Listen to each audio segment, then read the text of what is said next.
بسم اللہ الرحمن الرحیم الحمد للہ رب العالمین وصلی اللہ علی محمد وآلہ الطاہرین ولعنۃ اللہ علی اعدائہم اجمعین قال رسول اللہ صلی اللہ علیہ وآلہ وسلم ان ھذا اخی ووصی وخلیفتی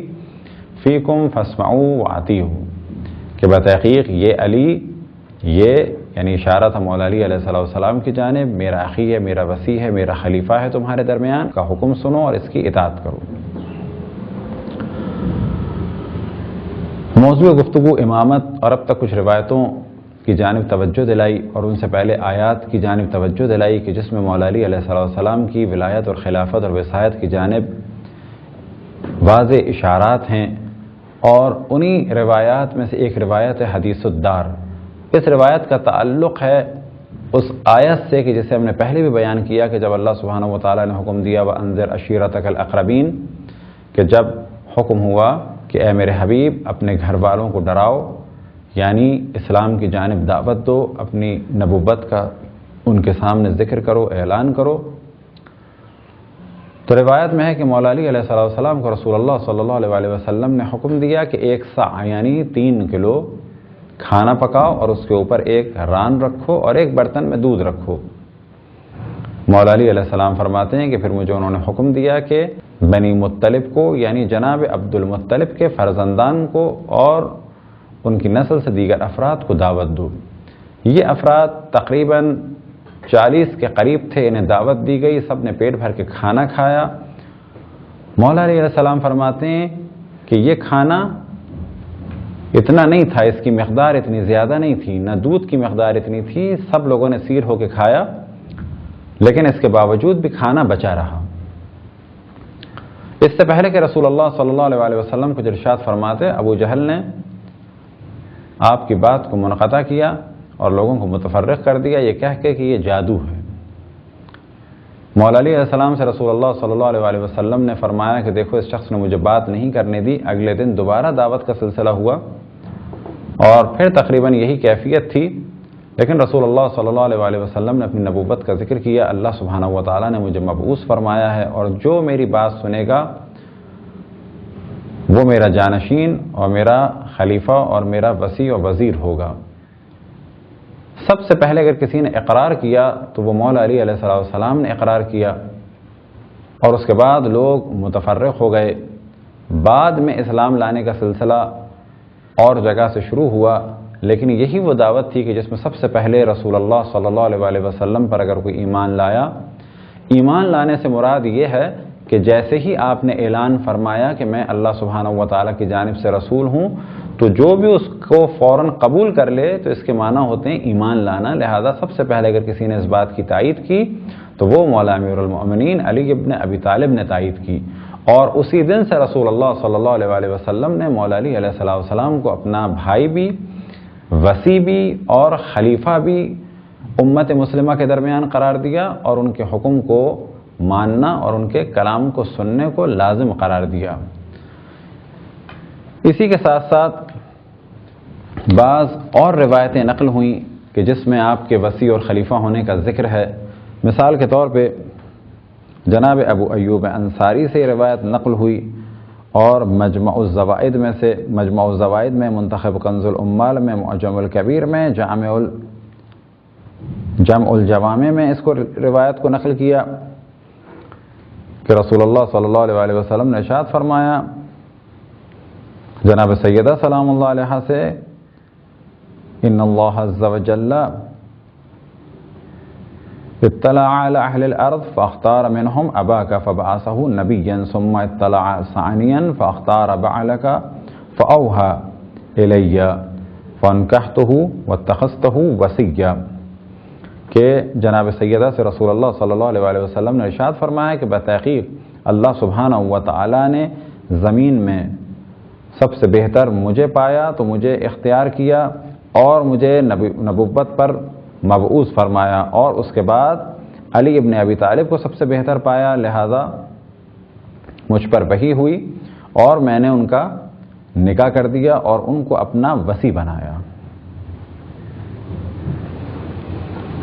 یہاں پر جناب سیدہ کی توجہ دلائی کہ یہ نکاح جو آپ کے ساتھ کیا گیا ہے وہ حکم خداوند تبارک و تعالیٰ ہے، لیکن ساتھ میں یہاں پر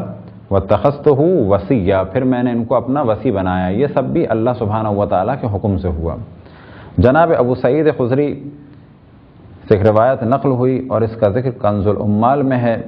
رسول اللہ صلی اللہ علیہ وسلم ارشاد فرماتے ہیں ان وصی و موضع سری خیر من اترک بعدی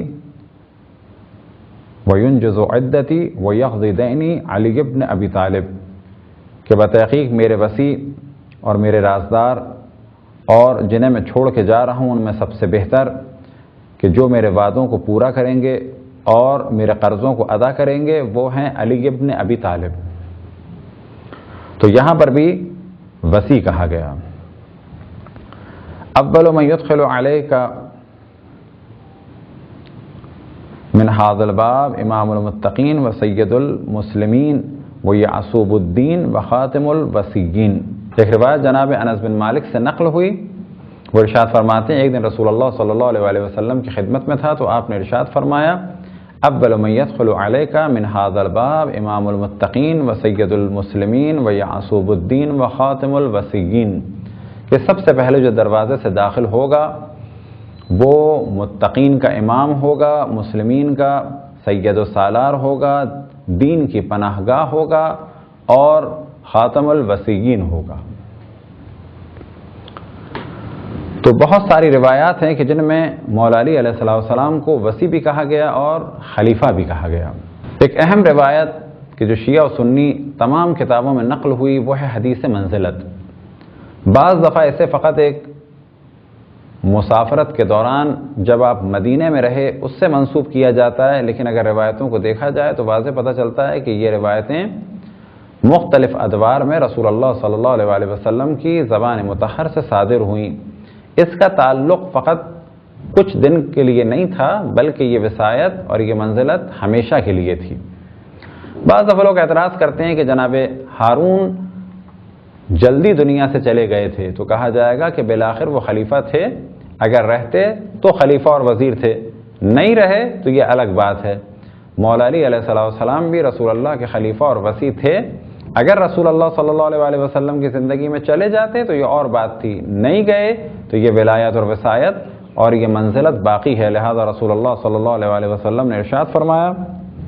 انت منی بمنزلت ہارون من موسیٰ، کہ اے علی تمہارا مقام میرے لیے ایسا ہے جیسے کہ ہارون کا مقام جناب موسیٰ کے لیے، یعنی جس طرح سے جناب ہارون جناب موسیٰ کے وصی اور وزیر اور خلیفہ تھے، بالکل ایسے ہی تم میرے وصی ہو، وزیر اور خلیفہ ہو۔ یہ مشہور و معروف روایات ہے، اسے کہا جاتا ہے حدیث منزلت، اور اس روایت سے ثابت ہوتا ہے کہ جو مقام جناب ہارون کا جناب موسیٰ کے لیے تھا وہی مقام مولا علی کا جناب رسول اللہ صلی اللہ علیہ وسلم کے لیے ہے۔ وہ یعنی جناب ہارون جناب موسیٰ کے وصی تھے اور وزیر تھے، اور مولا علی امیر المؤمنین رسول اللہ صلی اللہ علیہ وسلم کے بھائی بھی ہیں، وصی بھی ہیں، خلیفہ بھی ہیں، وزیر بھی ہیں اور جانشین بھی ہیں۔ رسول اللہ صلی اللہ علیہ وسلم نے ارشاد فرمایا علی منی و انا من علی، علی مجھ سے ہیں اور میں علی سے ہوں۔ اس روایت کا ذکر پہلے بھی ہوا لیکن جداگانہ روایت کا ذکر کرنا اس وجہ سے ضروری ہے کہ یہ خود ایک مستقل جملہ ہے، مستقل روایت ہے، اور اس میں مولا علی علیہ السلام کی اس فضیلت کو بیان کیا کہ رسول اللہ صلی اللہ علیہ وسلم ارشاد فرماتے ہیں کہ میں علی سے ہوں اور علی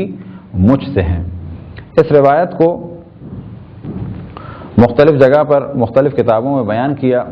اور ساتھ ہی جنگ احد کے لیے بھی ذکر ہوا کہ جنگ احد میں رسول اللہ صلی اللہ علیہ وسلم نے فرمایا۔ اسی طرح سے حجۃ الوداع کے لیے کہا گیا کہ حجۃ الوداع کے خطبے میں بھی مولا علی علیہ السلام کے لیے رسول اللہ صلی اللہ علیہ وسلم نے یہ جملات کہے کہ حبشی بن جنادہ نے حجۃ الوداع میں جب حاضر تھے تو رسول اللہ صلی اللہ علیہ وسلم سے سنا کہ علی منی و انا من علی، اور اس روایت کا ذکر ہوا فرائض السمتین میں۔ اسی طرح سے کہا گیا کہ جب ایک دفعہ ہدیہ لایا گیا رسول اللہ صلی اللہ علیہ وسلم کے لیے تو وہاں پر بھی آپ نے یہی فرمایا علی منی و انا من علی۔ ایک اہم ترین روایت کہ جس کا عنوان ہے 12 خلیفہ یا 12 امیر،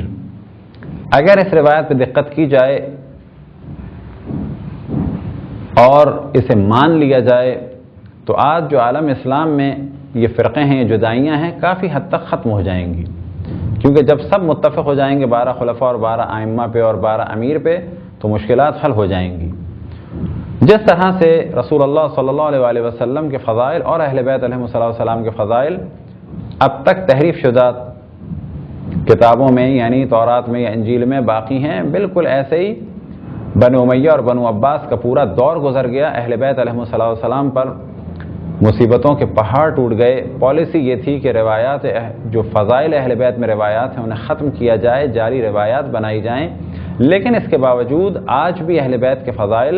موجود ہیں۔ انہی میں سے ایک روایتوں کا سلسلہ ہے کہ رسول اللہ صلی اللہ علیہ وآلہ وسلم نے ارشاد فرمایا کہ میرے 12 خلفاء ہوں گے، 12 امیر ہوں گے، میرے خلفاء اور عمراء کی تعداد ہوگی بنی اسرائیل کے نقبہ جناب موسیٰ کے نقیبوں کی تعداد کے برابر۔ وہ کتنی ہے؟ 12۔ تو جتنی یہ روایتیں ہیں اس میں 12 کی جانب توجہ دلائی گئی اور آج بھی یہ روایتیں باقی ہیں۔ اگر اس پہ توجہ دی جائے تو کافی حد تک مسلمان متحد ہو جائیں گے۔ لہذا سب سے پہلے صحیح بخاری جلد 8 صفحہ نمبر 217 کتاب الاحکام باب الاستخلاف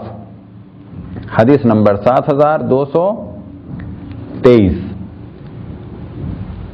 یکون 12 امیرا فقال کلمة لم اسمعها قال ابی انه قال كلهم من قریش۔ یہ روایت جابر بن سمرہ سے نقل ہوئی، وہ فرماتے ہیں کہ رسول اللہ صلی اللہ علیہ وآلہ وسلم نے ارشاد فرمایا کہ اس قوم کے جو امیر ہیں وہ 12 ہوں گے، جو حاکم ہیں اللہ کی جانب سے وہ 12 ہوں گے۔ اور اس کے بعد ایک جملہ کہا جو میں نے نہیں سنا، پھر میرے والد نے بتایا، کیونکہ روایت انہوں نے اپنے والد سے نقل کی۔ وہ فرماتے ہیں کہ آپ صلی اللہ علیہ وآلہ وسلم نے ارشاد فرمایا کلہم من قریش، یہ سب کے سب قریش سے ہوں گے۔ صحیح بخاری میں یہ روایت نقل ہوئی، ساتھ ہی صحیح مسلم میں نقل ہوئی ان ھذا الامر لا ينقضي حتى يمضي فيهم 12 خلیفۃ، کہ صحیح بخاری میں نقل ہوا کہ یہ امر یعنی یہ دین کا سلسلہ چلتا رہے گا کب تک کہ جب تک اس میں 12 خلفاء ہوں گے، یعنی یہ دین اس وقت تک صحیح چلے گا جب تک 12 خلیفہ ہوں گے۔ اسی طرح صحیح مسلم میں ایک روایت نقل ہوئی لا يزال امر الناس ماضيا ما واللهم 12 رجلا ثم تكلم نبی بكلمة خفیت علی فسألت ابی ماذا قال رسول اللہ صلی اللہ علیہ وآلہ وسلم فقال كلهم من قریش، کہ رسول اللہ صلی اللہ علیہ وآلہ وسلم نے ارشاد فرمایا کہ یہ دین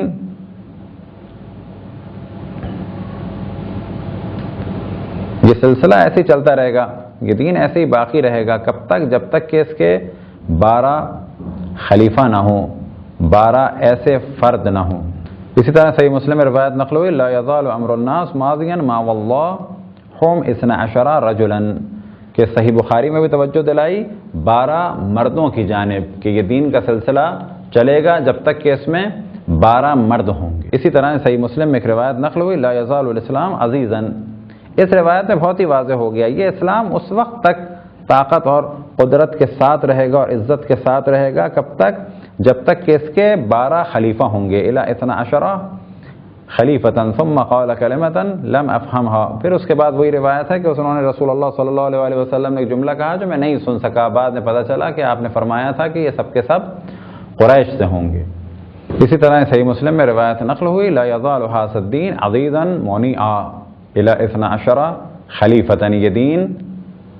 کسی قسم کے بھی تسلط سے آزاد رہے گا اور محکم رہے گا کب تک؟ جب تک کہ اس کے 12 خلیفہ ہوں گے۔ پھر سعد ابن ابی وقاص سے روایت نقل ہوئی اور صحیح مسلم میں نقل ہوئی لا يزال الدین قائما حتی تقوم الساعۃ، یہ دین صحیح رہے گا، قائم رہے گا قیامت تک، اور کب تک؟ او یکون علیکم 12 خلیفۃ کلہم من قریش، اور اس کے 12 خلیفہ ہوں گے جو سب کے سب قریش سے ہوں گے۔ اسی طرح سے معجم الکبیر طبرانی میں ایک روایت نقل ہوئی کہ رسول اللہ صلی اللہ علیہ وآلہ وسلم نے فرمایا لا يزال هذا الامر ظاہرا علی من ناباہ لا يضره مخالف ولا مفارق حتى يمضي من امتی 12 خلیفۃ من قریش، کہ یہ دین اس وقت تک محکم رہے گا اور اس پہ کسی کا غلبہ نہیں ہوگا اور کوئی مخالف اسے نقصان نہیں پہنچا پائے گا، کوئی اس میں تفرقہ نہیں ڈال پائے گا جب تک اس کے 12 خلیفہ ہوں گے۔ پس معلوم ہوا کہ امت اسلام کے محافظ 12 خلفاء ہیں۔ یہ روایت کا سلسلہ طویل ہے، فقط یہی روایتیں نہیں ہیں 12 خلفاء والی، 12 خلفاء والی روایتوں کی ایک بہت بڑی فہرست ہے، اور ہمارا یہ عقیدہ ہے کہ یہ 12 خلفاء مولا امیر المؤمنین علیہ السلام سے ان کا سلسلہ شروع ہوتا ہے، پھر امام حسن، امام حسین، امام زین العابدین، امام محمد باقر، امام جعفر صادق، امام موسیٰ کاظم، امام رضا، امام محمد تقی، امام علی نقی، امام حسن عسکری اور امام محمد مہدی حجت ابن الحسن العسکری علیہم السلام کی ذوات مقدسہ ہیں۔ لیکن اگر سوال کیا جائے علماء اہل سنت سے کہ یہ صحیح بخاری میں، صحیح مسلم نے اور مختلف سیاہ ستہ کتابوں میں اور کتب روائی میں اور تفاسیر میں 12 ائمہ کا ذکر ہے، 12 خلفاء کا ذکر ہے، 12 امیروں کا ذکر ہے، 12 مردوں کا ذکر ہے، یہ کون ہیں؟ یہ کون ہیں کہ دین غالب رہے گا جب تک یہ 12 امیر ہوں گے، دین میں کچھ مشکلات نہیں ہوں گی جب تک کہ ان 12 امیروں کو، اور امیروں سے مراد نہ مالدار، امیروں سے مراد یعنی 12 حاکم۔ تو جتنی بھی تفاسیر آپ کو 12 ائمہ، 12 خلفاء، 12 امراء کی روایتوں کی تفاسیر ملیں گی، وہاں پر آپ کو علماء اہل سنت کے نظریات مختلف ملیں گے۔ کہیں وہ فرماتے ہیں کہ یہ افراد ہیں، کہیں وہ فرماتے ہیں کہ یہ افراد ہیں، اور عام طور پہ فرماتے ہیں کہ 4 خلفاء شروع کے، بعد میں ایک امام حسن اور اس کے بعد معاویہ، پھر حتیٰ بعض نے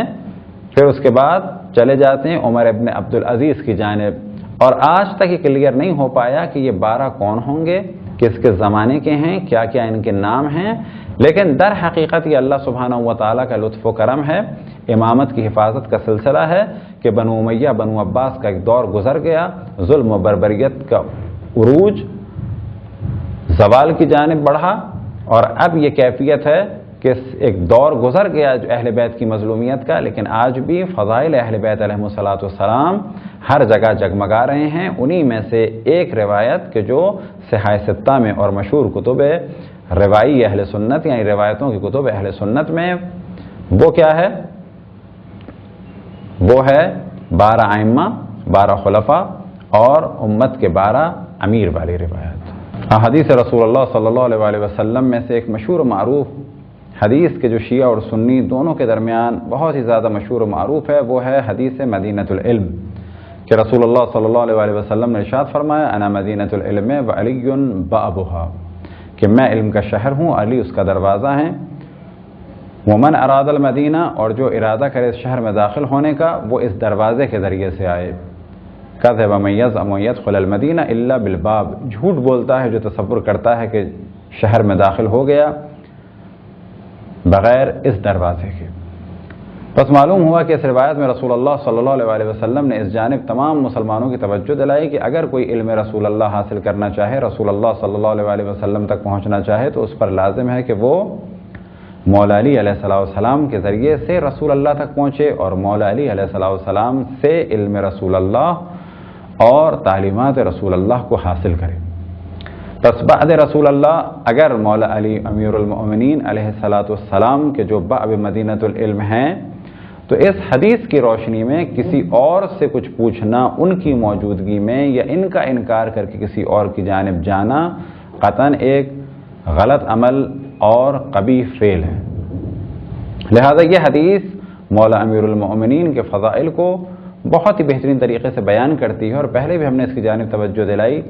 کہ اگر آیات قرآن مجید میں سے فقط ایک آیت ہوتی مولا امیر المؤمنین کی شان میں، یعنی انفسنا و انفسکم، کہ جب حکم ہوا مباہلے میں فقل تعالوا ندعو ابناءنا و ابناءکم و نساءنا و نساءکم و انفسنا و انفسکم ثم نبتہل فنجعل لعنت اللہ علی الکاذبین، کیا میرے حبیب کہہ دو فقل تعالوا ندعو ابناءنا و ابناءکم، کہ ہم اپنے بیٹوں کو لائیں تم اپنے بیٹوں کو لائیں، و نساءنا و نساءکم، ہم اپنی خواتین کو لائیں تم اپنی خواتین کو لائیں، و انفسنا و انفسکم، تم اپنی جانوں کو لاؤ ہم اپنی جانوں کو لائیں تم اپنی جانوں کو لاؤ۔ تو اس آیت میں مولا امیر المؤمنین کو نفس رسول کہا۔ اگر یہی ایک آیت ہوتی تو کافی تھی، اور روایتوں میں سے اگر یہی ایک روایت ہوتی انا مدینۃ العلم و علی بابها، تو مولا امیر المؤمنین سے علم لینے اور دین لینے اور بعد رسول اللہ ان کی اقتداء کرنے کے لیے عقلاً اسی ایک روایت سے مولا علی علیہ السلام کے دامن سے وابستہ ہوا جا سکتا تھا، بے شرط یہ کہ دل ان کے بغض و حسد سے پاک ہوتے، کیونکہ دل بغض و حسد مولا امیر المؤمنین سے پاک نہیں تھے، ایمان خالص نہیں تھا، لہذا لوگوں نے رسول اللہ صلی اللہ علیہ وآلہ وسلم کے حکم کو نہ مانا، اور آج بھی ایک بڑی تعداد ان روایتوں کو دیکھنے کے باوجود بھی علم رسول اللہ اہل بیت علیہ السلام سے لینے کے لیے تیار نہیں۔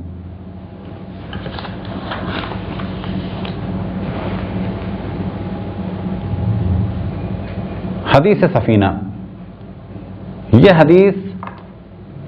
تقریباً تمام کتب شیعہ اور سنی، البتہ جب کہا جائے کتب شیعہ اور سنی تو اس سے مراد ہے کتب روائی، یعنی روایتوں کی کتابوں میں تقریباً سب میں موجود ہے۔ جب کہا جائے تقریباً سب میں موجود ہے تو اس کے معنی ہے ممکن ہے کچھ کتابیں ایسی ہوں کہ جن میں یہ حدیث نہ ہو،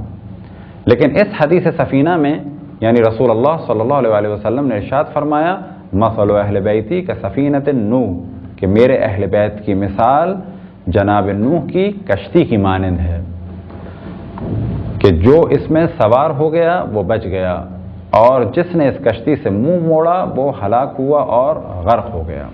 جناب ابو ذر سے روایت نقل ہوئی مستدرک حاکم میں، جناب حاکم نیشاپوری نے اس کو نقل کیا، معجم صغیر میں جناب طبرانی نے نقل کیا، اسی طرح سے نہایت ابن اسیر میں ابن اسیر جزری نے نقل کیا، اور اس روایت کے الفاظ کچھ اس طریقے سے ہیں مثل اہل بیت فیکم کمثل سفینۃ نوح فی قوم نوح، کہ میرے اہل بیت کی مثال تمہارے درمیان سفینہ نوح یعنی کشتی نوح جیسی ہے۔ کون سی کشتی نوح؟ کہ جو قوم نوح میں تھی۔ من رکبہا نجا، کہ جو اس میں سوار ہوا وہ بچ گیا، من تخلف عنہا ہلک، اور جس نے اس سے منہ موڑا وہ ہلاک ہو گیا۔ اسی طرح سے ابن جزری نے اس روایت کو نقل کیا ہے مثل اہل بیتی، کہ میرے اہل بیت کی مثال کیسی ہے؟ مثل سفینۃ نوح، سفینہ نوح جیسی ہے۔ من تخلف عنہا رخ بہ فی النار، کہ جس نے اس سے منہ موڑا اسے جہنم کی آگ میں ڈالا جائے گا۔ بس ہلاکت یا ڈوبنے کی صورت میں ہو یا آگ میں ڈالنے کی صورت میں ہو، بعد رسول اللہ نجات کا فقط ایک راستہ، اور وہ تمسک بے اہل بیت، اور جس نے بھی اہل بیت سے تعلق کو توڑا تو نتیجہ کیا نکلے گا کہ وہ ہلاک ہوگا، وہ غرق ہو جائے گا، یا ابن اسیر جزری کے بقول اسے آگ میں ڈال دیا جائے گا۔ آگ میں کیوں ڈالا جائے گا؟ وجہ یہ ہے کہ ہدایت صرف اور صرف بعد رسول اللہ اہل بیت علیہ السلام ہی کے ذریعے سے ہے۔ لہذا اس روایت کو اگر دیکھا جائے، اور کاش اس روایت کو کثرت سے دیکھا جاتا، تو سب کے سب اہل بیت ہی سے اپنے تعلق کو برقرار کرتے، اور خداوند تبارک و تعالیٰ کا شکر ہے کہ ہم نے اپنے تعلق کو اہل بیت سے برقرار کیا، اور ہمارا تعلق کل بھی اہل بیت سے تھا، آج بھی اہل بیت سے ہے۔ البتہ جتنا شکر کیا جائے کم ہے کہ اس تعلق کو برقرار رکھنے کے لیے اہل بیت سے محبت اور مودت کو باقی رکھنے کے لیے ہر دور میں ہم نے بہت بڑی قیمت ادا کی، کل بھی اپنی جان دی اہل بیت سے وابستگی کی وجہ سے، اور آج بھی اپنی جان دے رہے ہیں۔ کل کے بارے میں اگر کسی کو جاننا ہے تو تاریخ کو اٹھا کے دیکھے کہ اہل بیت سے محبت کے جرم میں کس طریقے سے قتل کیا گیا، اور اگر آج اہل بیت سے محبت کے نتائج کو دیکھنا ہو تو گاہے بگاہے اخبارات کو دیکھیں تو معلوم ہوگا کہ اہل بیت کی محبت کے جرم میں آج بھی ہمیں دنیا کے مختلف گوشوں میں، خصوصاً پاکستان میں، کبھی افغانستان میں ہمیں قتل کیا جا رہا ہے، کبھی عراق میں قتل کیا جا رہا ہے۔ خداوند تبارک و تعالیٰ کا شکر ہے کہ اس نے ہمیں اہل بیت علیہ السلام کے دامن سے وابستہ فرمایا، اور خداوند تبارک و تعالیٰ سے دعا ہے کہ جس طرح سے ہم اہل بیت سے وابستہ تھے، وابستہ انشاءاللہ رہیں، اور جب دم نکلے تو اہل بیت ہی سے ہمارا تعلق ہو، اور اس عالم میں بھی انشاءاللہ اہل بیت علیہم السلام کی بزم میں ہمیں جگہ عطا فرمائے۔ وصلی اللہ علی محمد و آلہ الطاہرین۔